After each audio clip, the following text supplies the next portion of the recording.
Welcome all. आई Nifty 50 के analysis देख लेते हैं कल के लिए। कल है एक्सपायरी। आज मंडे था तो मूव एक्सपेक्टेड था कि आज एक अच्छा मूव आने वाला है। आज देखिए सुबह से ही मार्केट यहाँ पे गैप डाउन खुला था। फिर उसके बाद मार्केट ने क्या किया कि फिर यहाँ सीधे नीचे आने लगा। वैसे आज मैंने एक दो ट्रेड किया। मैं उसका लॉजिक भी बताऊंगा कि मैंने किस लॉजिक पे वो ट्रेड किया था। सबसे पहले देखिए मार्केट यहाँ से गैप डाउन खुला, फिर उसके बाद यहाँ से नीचे आया।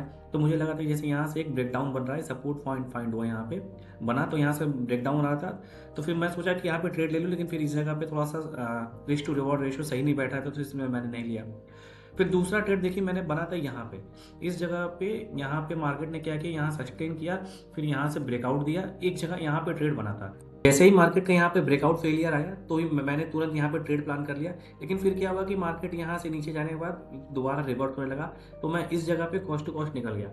फिर मैंने यहाँ पे क्या किया कि मैं वेट करा था, क्योंकि मार्केट देखिए आज टोटल पूरा साइडवेज में था।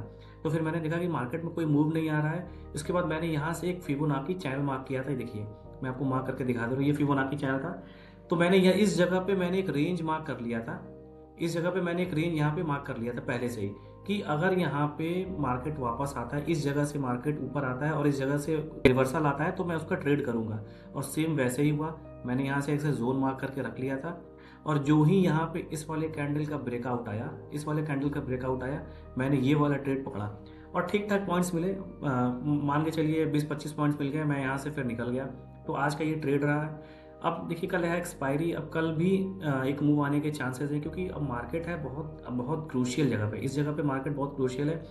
अब हमने पहले क्या डिस्कस किया था, कि हमने पहले ये डिस्कस किया था कि अगर मार्केट 25,600 के नीचे रहती है तो मार्केट में वीकनेस बनी रहेगी। अभी मार्केट 25,600 के नीचे है, तो मार्केट में अभी वीकनेस है। तो अब मार्केट आगे कैसे जा सकता है, क्योंकि अब हमारा अगला सपोर्ट है जो 25,400 के करीब का एक सपोर्ट है। तो क्या मार्केट इसको यहाँ पे इसको टेस्ट करने आएगा? और उसके नीचे भी एक सपोर्ट है 25,360।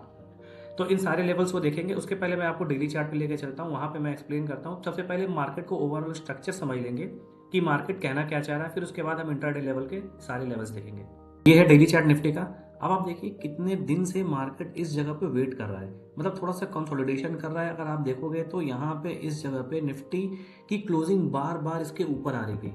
अब इसका क्या मतलब है? अब यहाँ पे अगर मैं आपको एक कोरिलेशन भी बताऊँ, बजट से कोरिलेशन, ठीक। अब देखिए अगले क्या कहते हैं कि महीने बजट है। अब मुश्किल से थोड़े से ही दिन बचे हुए हैं बजट में। मान के चलिए 10 दिन बचे होंगे, 10 से वो 1 तारीख को बजट है। अब यहाँ पे क्या हो सकता है ना, कि बहुत ज़्यादा चांसेस हैं कि मार्केट थोड़ा सा यहाँ पे टाइम स्पेंड करे। वैसे टेक्निकली देखिए, टेक्निकली तो मार्केट वीक है, यहाँ से नीचे आ सकता है। हम लोग को जो सपोर्ट्स हैं, पहला सपोर्ट है वो 480 वाला, ये सपोर्ट है, और दूसरा सपोर्ट है 360 का, ठीक। अब इधर इस तरफ मान के चलिए, मतलब ये एक जोन है, मार्क के चलिए आप। तो अब यहाँ पे क्या हो सकता है कि मार्केट यहाँ से बजट है तो प्री बजट और पोस्ट बजट का मूव आता है। यहाँ से मार्केट में बहुत ज़्यादा चांसेस हैं कि मार्केट यहाँ से, अब जिस उस टाइम बैंकिंग सेक्टर के क्या कहते हैं, बहुत इम्पैक्ट होता है उसमें, बजट में। तो अब अगर बैंक निफ्टी अपने ऑल टाइम हाई के पास जाने की कोशिश कर रहा है, अगर बजट में कुछ ऐसा आ जाता है जो बैंक्स को सपोर्ट करे, तो मार्केट यहाँ से टर्न हो सकता है, ठीक। ये जो एरिया है ये मार्केट का बहुत ही डिसीजन जोन वाला एरिया है। तो हम यहाँ से क्लियर नहीं कह सकते कि मार्केट बहुत ज़्यादा नीचे चला जाएगा या बहुत ऊपर चला जाएगा। ये आने वाला सिनेरियो बता सकता है। वो ये भी हो सकता है कि कुछ दिन तक यहाँ मार्केट और सस्टेन करे, क्योंकि बजट वाले जो न्यूज़ आएगी उसका इंतजार होगा मार्केट को। तो अगर मैं ऐसे टेक्निकली बोले ऐसा प्राइस एक्शन, तो मार्केट की क्लोजिंग यहाँ नीचे हुई है, तो धीरे धीरे मार्केट को इस वाले लेवल को टेस्ट करने आना चाहिए। तो ये सारी पॉसिबिलिटीज़ हैं जो हम बात कर सकते हैं, मतलब जो हम देख सकते हैं आने वाले दिनों में हो सकता है। क्योंकि अब ये जो लेवल है, ये पूरा लेवल है, ये मार्केट का डिसीजन जोन है। मार्केट डिसाइड करेगा कि उसको नीचे जाना है। अब बजट में कुछ खराब आ गया तो मार्केट नीचे जाएगा, अगर अच्छा आता है तो फिर यहाँ से मार्केट को ऊपर जाने के चांसेस हैं। तो ये सारी चीज़ें हैं। लेकिन इंट्राडे लेवल पे कैसे ट्रेड प्लान करना है, आइए मैं उसको आपको बताता हूँ। ये है निफ्टी का 15 मिनट का चार्ट। अब देखिए मैंने यहाँ पे पहले से ही थोड़े से लेवल्स मार्क करके रखे हुए हैं ताकि आपको ईजी हो समझने में। देखिए मैंने यहाँ पे एक थ्रेशोल्ड मार्क करके रखा हुआ है, ठीक है। ये 25,600 का एक थ्रेशोल्ड है। ये मैंने बार बार देखिए, जब जब मार्केट 25,600 के ऊपर रही है तब तक एक अच्छा मूव आया यहाँ पे, और जब उसके नीचे रही है तो मार्केट वीक रही है। सिंपल सा कुछ नहीं करना है, 25,600 के ऊपर जब भी मार्केट रहेगा हमें बाई करना है, और 25,600 के नीचे जब भी मार्केट रहेगा हमें सेल करना है। अब देखिए अब इस पे किस तरीके से ट्रेड बनेगा, ये देखिए। सबसे पहले हम बात कर लेते हैं नीचे का। देखिए अगर मान लीजिए मार्केट यहीं नीचे ओपन होता है 25,600 के नीचे होता है तो आप समझ लीजिए मार्केट वीक है। अगर मार्केट इस तरीके से कोई 25,600 के नीचे ही अगर कोई कंसोलिडेशन करता है और एक ट्रेंड लाइन ऐसे मार्क कर लीजिएगा, अगर वीकनेस आती है तो आप ट्रेड करिएगा इसको 25,480 के लिए। ये लेवल देखिए मैंने ऐसे मार्क कर दिया।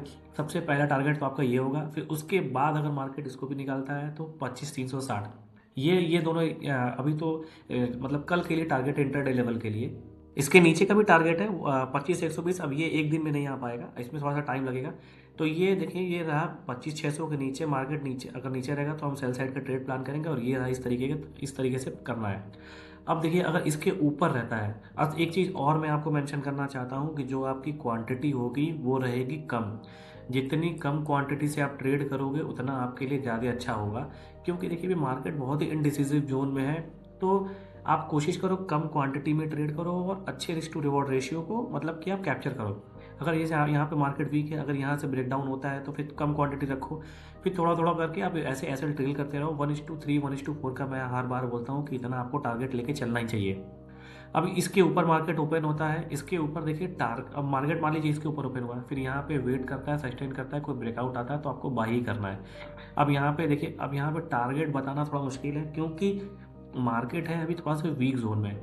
तो इसलिए मैं आपको यहाँ पे बोल रहा हूँ कि अगर यहाँ से आपको सफिशियंट कोई भी अच्छा टारगेट मिल जाता है, जैसे आप यहाँ पे ट्रेड ले लिए, एक सफिशियंट टारगेट मिल गया, तो आप वहाँ पे अपना क्वांटिटी बुक भी कर सकते हो, या तो फिर छोटे स्टॉप लॉस ट्रेल करके आप क्या कहते हैं कि और ऊपर भी राइड कर सकते हो।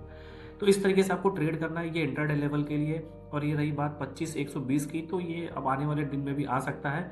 अब ऐसा कुछ कह नहीं सकते क्योंकि बजट आने वाला है, तो प्री बजट और पोस्ट बजट का भी मूव होगा इसमें, तो बहुत सारी चीज़ें हैं। मतलब मार्केट में ना मोमेंटम थोड़ा सेट होगा कि जैसे एक्सपेक्टेशन होती है ना बजट की, कि इतनी एक्सपेक्टेशन होगी बजट में, इस तरीके से इस सेक्टर में इतना मूव आना चाहिए, इस सेक्टर में इतना मूव नहीं आना चाहिए, या इनको इस सेक्टर में इतनी एलोकेशन होगी, तो उस हिसाब से भी मूव आने के बहुत चांसेस है।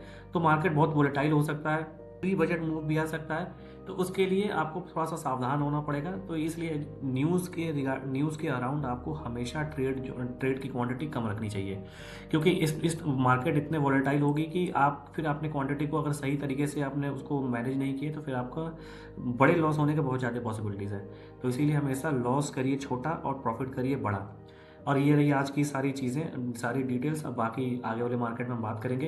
अगर आपको वीडियो अच्छी लगती हो, जैसे आज मैंने अपनी ट्रेड बताया, अगर आपको सही लगता है कि आप चाहते हो कि जो जिस लॉजिक पे मैं ट्रेड लेता हूँ वो लॉजिक मैं आपसे डिस्कस करूँ, तो प्लीज़ आप कमेंट में लॉजिक लिखिएगा। फिर मैं हर दिन जिस लॉजिक पर ट्रेड लूँगा वो आपको दिखाऊंगा भी, और उस पर आपसे डिस्कस भी करूँगा कि किस लॉजिक पर मैंने ट्रेड किया है। And thank you for watching.